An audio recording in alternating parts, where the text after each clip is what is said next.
I enjoyed the hell out of this season. It was fun, colorful and exciting in so many different ways.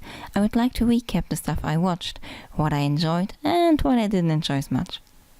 The shows won't be in any particular order, mostly probably in the order they came out, and as a little gimmick I will let you know my top 5 songs at the end.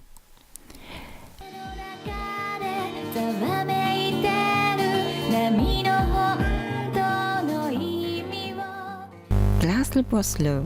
Really slow.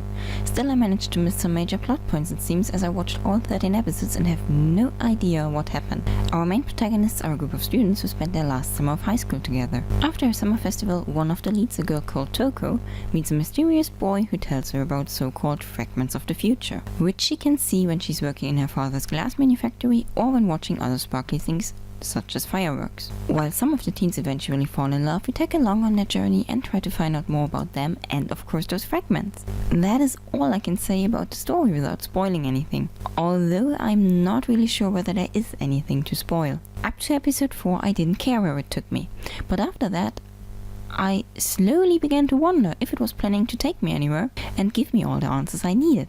What is with him? Are those sparkly things really the future? Is there another dimension? Time travel? What is going on? Glasslip refused to answer. The premise sounded more interesting than it was in the end, so I'd say skip it, it is not worth your time. But at least it looked pretty.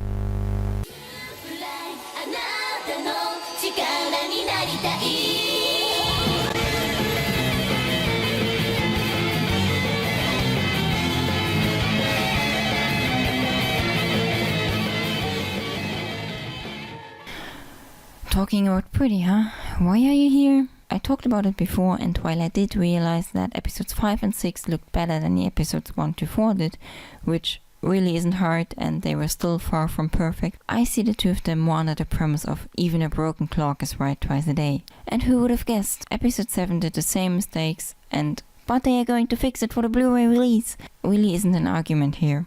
It's not that Toei Animation is a small studio, and it's definitely not the first production. Other studios manage to deliver high quality on time, and that is the standard I expect in 2014. At this point, I'm done with Sailor Moon Crystal.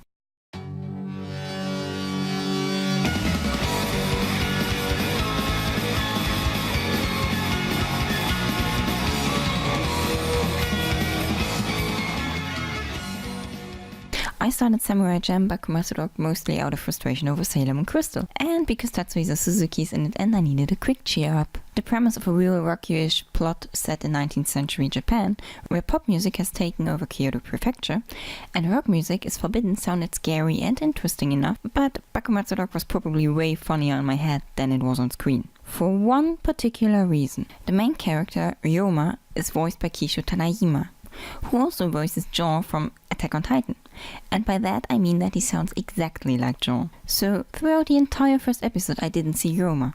I saw John raging and babbling and singing, which is strange but interestingly enough made sense if you've seen the second SNK OVA. Additionally, a story came to my mind that Dominic told me a while ago.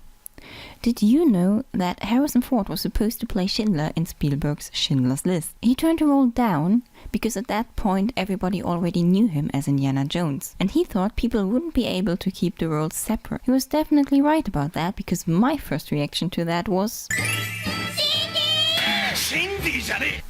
Sadly, Tatsuhisa, who voices Shinsaku, doesn't sound anything like Makoto from Free or Hiromi from Kyokai no Kanata, which of course for a voice actor is a really good thing, but I was a little bit disappointed. The animation in Bakumatsu gives me a little bit of a headache. While it is mostly average during their daily life, it is on the verge of terrible when they are actually playing the instruments, because Studio Dean decided to use crappy CGI animation for that. And don't even ask me why their shirts dissolve as soon as they touch their instruments. Maybe that is what happens at concerts in Japan. Since it is based on a PSP game, it almost felt like they copied the concert sequences out of the game, but it manages to entertain, that is for sure. If you like J-pop and J-rock, or simply want to join me in imagining a singing John who is jumping from Big S3 to Big S3, then check at least one episode out, otherwise you won't miss anything if you skip this one.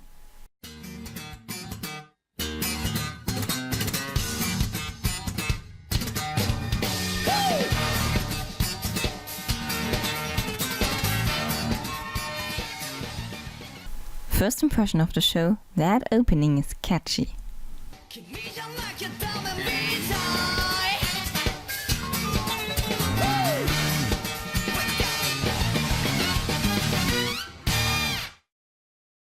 was another one of those shows I didn't plan to watch, but after it got recommended to me by a friend, I checked it out, and even if it was only the opening that kept me watching at the beginning, I slowly came to love it. Dominic regularly popped in most of the time confused because you were able to hear my laughter through the entire flat. Gekkan shoujo Nozaki-kun revolves around the manga artist Nozaki and his group of friends. Sakura tried to confess to him, messed it up to make it look like she only wants an autograph. He, on the other hand, hires her to draw his manga's backgrounds.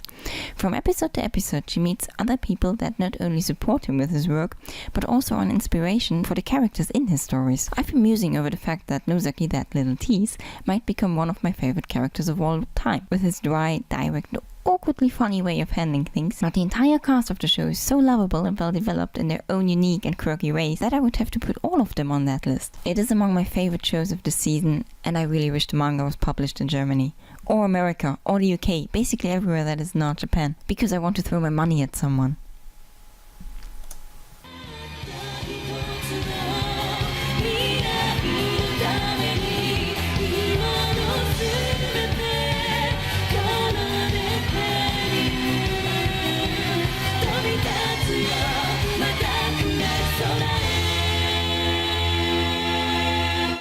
Aldnoah.Zero is a mech anime that deals with the war between Earth and Mars, with Mars being the seemingly stronger power because they own special mechs controlled by an ancient power called Aldnoah. After the Martian princess gets assassinated during a visit to strengthen the diplomatic bonds between Mars and Earth, Mars attacks again and shit goes down. I'm usually not a fan of giant robots punching giant robots and or monsters, but I started it because it is directed by Gen Nobunaga. At least it was during the first 4 episodes. While I'm not too familiar with the genre, there were a few things that annoyed me. Inao's ramblings gave me the impression that someone tried really hard to let him appear smart. To me, he's the kid in class that simply reads out all the information he found on Wikipedia without reassuring me that he understood what he is telling me. But I can ignore that and just space out during those times. What really bothers me is that he shows no emotions whatsoever. It makes it harder for me to identify with him, but at the same time I'm also hopeful to get some of his backstory as the story progresses to explain why he is the way he is. Inao only manages to make every other member of the military look extremely stupid, and I wonder how they got their positions. As a general, you shouldn't ask the teenage boy whether you could possibly help giving a CPR to the princes of the civilization you are waging war against. You tell him to step aside. And if he doesn't react according to protocol, you put his bony little ass in jail. Right next to the girl who tried to kill a particular princess and who he just happened to magically disarm. The score by Hiroyuki Sawano definitely kept me motivated to continue during those situations, and I like that the so-called cataphract unit names are based on horse breeds. I would have preferred if it had ended within 12 episodes, and I can't really imagine what is going to happen in January. Maybe I just don't want to. なんと織田信長として生きることになったのです。あれ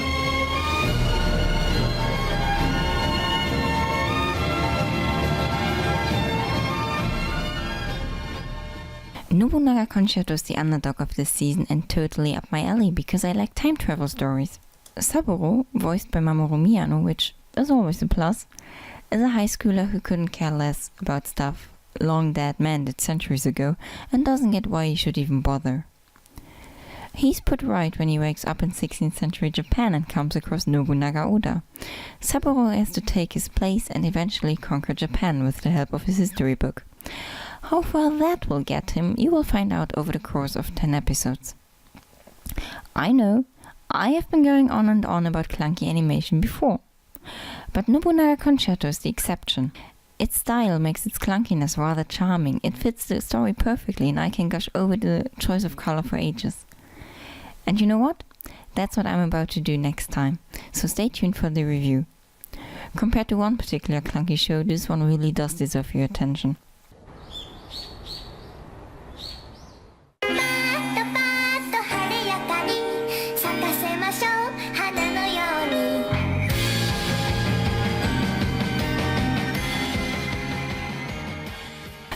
Hanayamata revolves around a group of middle schoolers who want to open a yosakoi club. Yosakoi is a more modern variation of a traditional Japanese dance. This show looked so incredible that it even managed to make natto look like something I really should try. What caught my attention beside that was the dialogue between Hana and the other girls, which often revolved around the questions what we can or cannot do, what it is that makes us special, and whether we even have to be special. Another plus for the show were its pop culture references related to sports, comic books, and...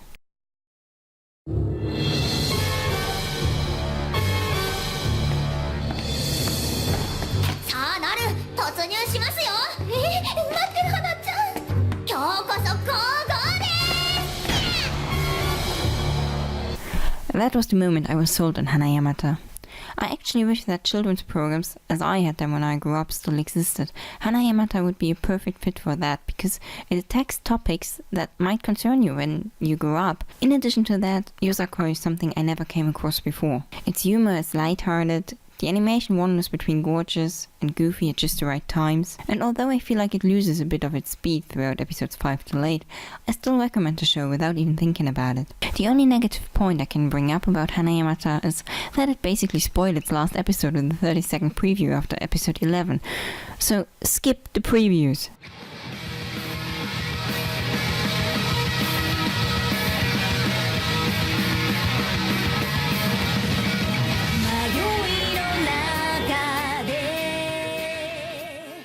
I was kind of confused when episode 1 of Rail Wars started, because the PV promised me a story about a group of teenagers going through training for a Japanese railway company.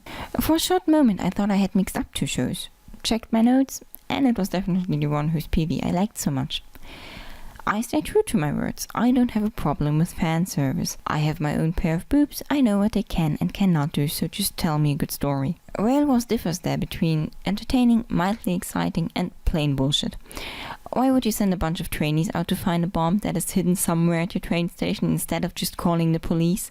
And who on earth would decide to transport an organ that is supposed to be implanted into a human being during the next hour via car and train?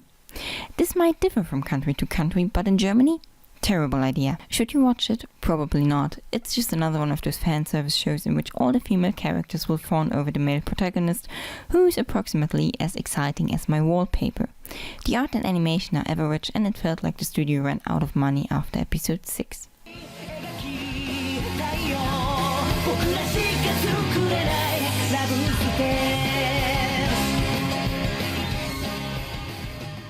Boys' love is something I usually wouldn't touch with a 10-foot pole, and it's something I absolutely don't get. Why exactly do teenage girls find it so captivating to watch or read a story about a, granted, mostly handsome young man who suffers from Stockholm Syndrome after being raped by his friend who's calling that kind of behavior love? To be fair, that's a problem I have with most shoujo romance stories as well.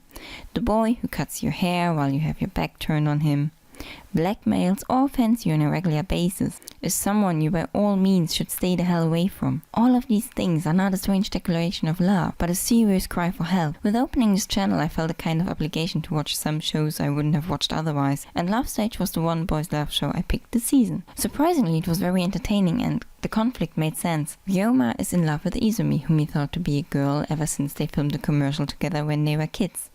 He has to find out that Izumi is in fact a boy, and therefore is overwhelmed by his feelings. I like the opening and ending, I like how bright and colorful it is, and I like the character design. But the story is the same old thing.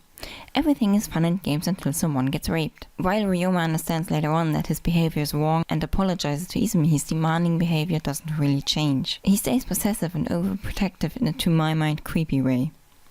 The imagery bugged me as well. Izumi looks like a really young boy in some close-ups, and that feels wrong on so many levels. I just wish we could finally get away from those scenarios and talk about coming out in a more grown-up way, because there is more to it than finding out which of your partner's body parts are the most sensitive. It doesn't help me at all that during that conversation Izumi is voiced by Tsubasa Yonaka, who voices Nagisa in Free, and Rei is voiced by Daisuke Hirakawa, who also voices Rei in Free. I know what's going on in your head. I know it. If you like me want to watch at least one boys' love anime to broaden your horizon in which way whatsoever, then I would say go for it, but don't expect something revolutionary.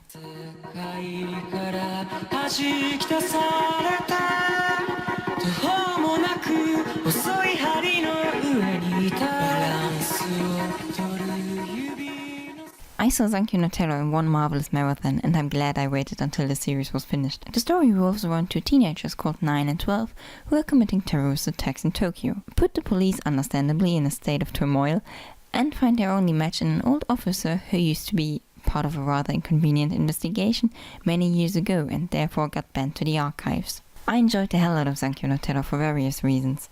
It has exactly the quality I expect in 2014. It is smart, scary, exciting, sad, entertaining, and everything in just the right amount. By the way, I can't be the only one to notice that 12 looks like Nagisa's evil twin. We all know how those stories turn out. The extensive usage of modern media was on one hand refreshing, and on the other hand super annoying. No, really, I was absolutely annoyed by that scene, until I realized the phone in my hand. I heard some voices saying that Zankyou wasn't creative enough when it comes to possible plots that include terrorism in 2014. I am thankful for that. The atomic bomb was an idea out of an exactly 100-year-old novel written by H.G. Wells, who tried to point out that over the years mankind managed to invent all sorts of weaponry to make the killing of people easier, more efficient, and less personal than it ever was, while forgetting about creating ways to escape from that destruction. Then Leo Szilard read particular novel, thought to himself, wouldn't it be great? And the rest is history. The described views on nationalism in Japan actually remind me a lot of the things that happened in Germany after World War I. Longing for a time in which a nation was still respected and proud, with a flourishing economy. Japan's economic bubble burst and the level of debt is higher than that of the weakest EU state like Spain and Greece nowadays. I only wish the last episode would have been 5 minutes shorter. It didn't feel necessary for me, and it would have been perfect otherwise. Nonetheless, it's solid, interesting and gorgeous all the way through, and that bit is nothing more than nitpicking.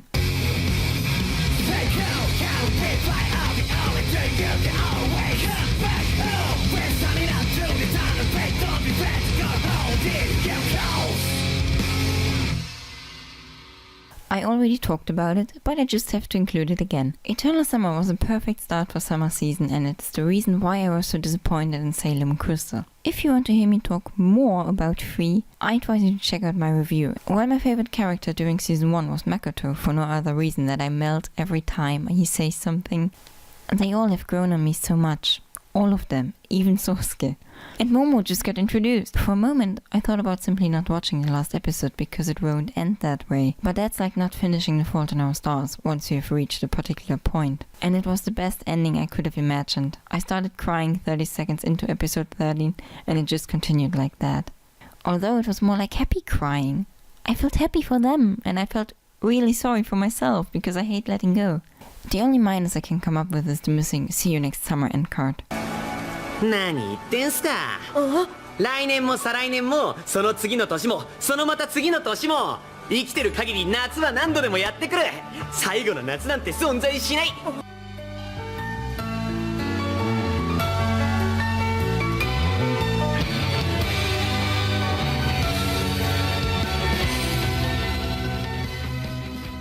Let's start with my favorite part.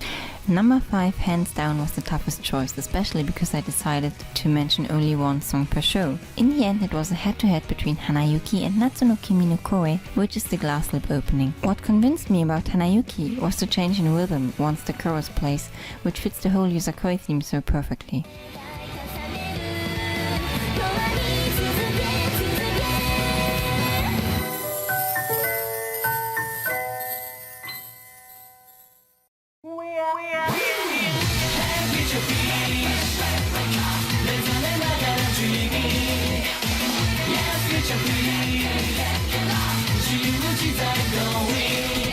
The feeling I got when I saw Future Fish for the first time was quite familiar.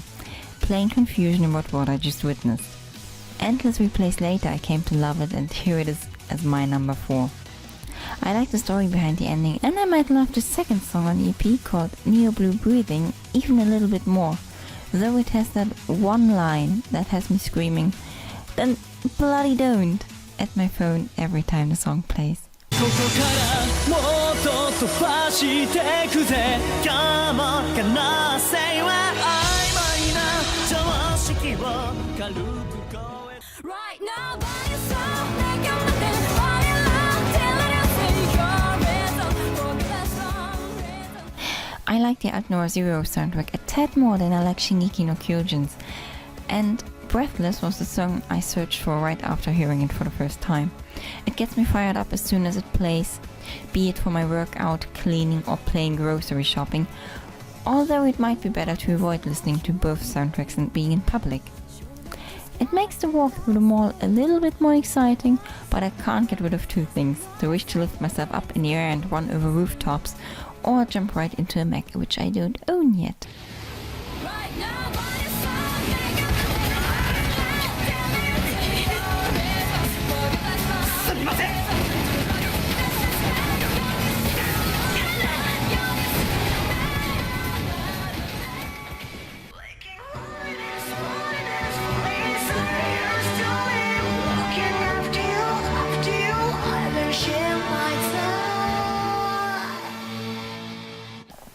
Waiting for Nobunaga Concerto's ending song was a pain, because it was one of the last songs to come out this season, if not the last one, so I had to deal with the 1:30 long version for way too long. It's totally up my alley, reminds me a lot of My Chemical Romance, and I will keep an eye on my first story.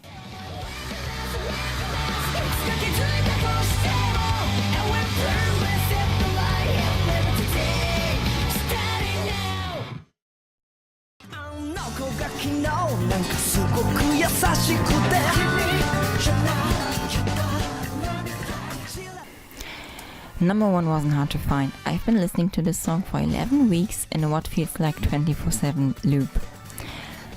First a new 1:30 long version, later then to the entire song, and I'm still not sick and tired of it. I love the entire show from beginning to end, to death. I want more of both Gekkan shoujo Nozaki-kun and Masayoshi Oishi. It would make my life so much easier if his LPs were available on iTunes, because I feel a strong urge to throw all of my money at him and not lose half of it in the process, because shipping is so pricey and it takes ages. Don't say goodbye.